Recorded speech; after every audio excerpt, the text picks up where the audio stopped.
The female factory workers that glowed in the dark.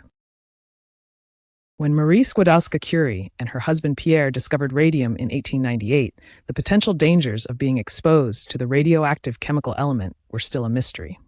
In fact, at the beginning of the 20th century, many companies promoted it as a solution to numerous health problems. Therefore, products like toothpaste, face creams, or mineral water with radium quickly became very popular. Luckily, most of them didn't contain actual radium. Because it glows in the dark, the element was commonly used as the main ingredient of luminous paint. In 1917, an American company called United States Radium started using it to produce glow-in-the-dark watches. Unfortunately, the women responsible for painting them paid an unimaginable price for their job. The extraordinary paint, marketed by U.S. Radium under the name Undark, was a mixture of radium, glue, and zinc sulfide. It was created by William J. Hammer, a famous electrical engineer and an avid promoter of the newly discovered element. U.S. Radium was one of many companies that took advantage of Hammer's invention. Its glowing watches and alarm clocks were selling like hot cakes. By the end of World War I, the corporation signed a few contracts with the government to produce glowing watches for American soldiers.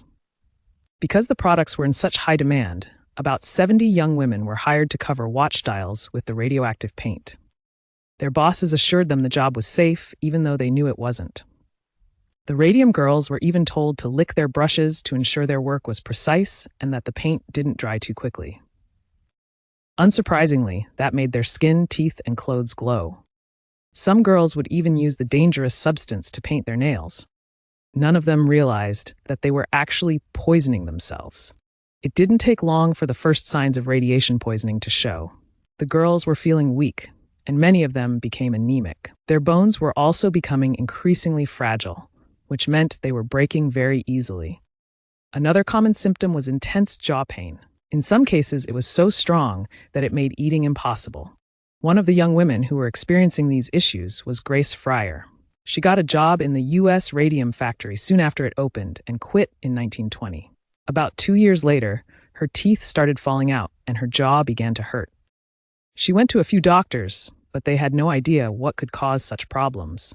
Finally, in July 1925, one of them suggested they may have something to do with her job in the factory. Grace decided to investigate that possibility and eventually sued the company for damaging her health and putting her life at risk. She quickly realized that winning the legal battle wouldn't be easy.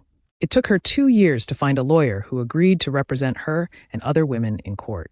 When the first court hearing finally took place in January 1928, many of them were already dead, and the ones that came couldn't even raise their hands to take the oath. Moreover, U.S. Radium paid doctors to testify that the women were suffering and dying from syphilis, not due to radium poisoning. Although U.S. Radium did everything they could to damage the reputations of their workers, the Radium girls became a media sensation. Grace and 4 other victims wanted the company to give them $250,000, but they ultimately got only $10,000 each and an annual payment of $600. Sadly, none lived long enough to receive more than 2 such payments. Radium was used to produce glow-in-the-dark watches until 1968. According to a 1980s documentary, some early factory workers' bodies were radioactive even after their deaths. One of the last Radium girls, May Kane, died in 2010 at the impressive age of 107. She worked at U.S. Radium only for a few days, but this doesn't mean she didn't experience any health-related consequences. She suffered from migraines, had teeth problems, and survived cancer twice.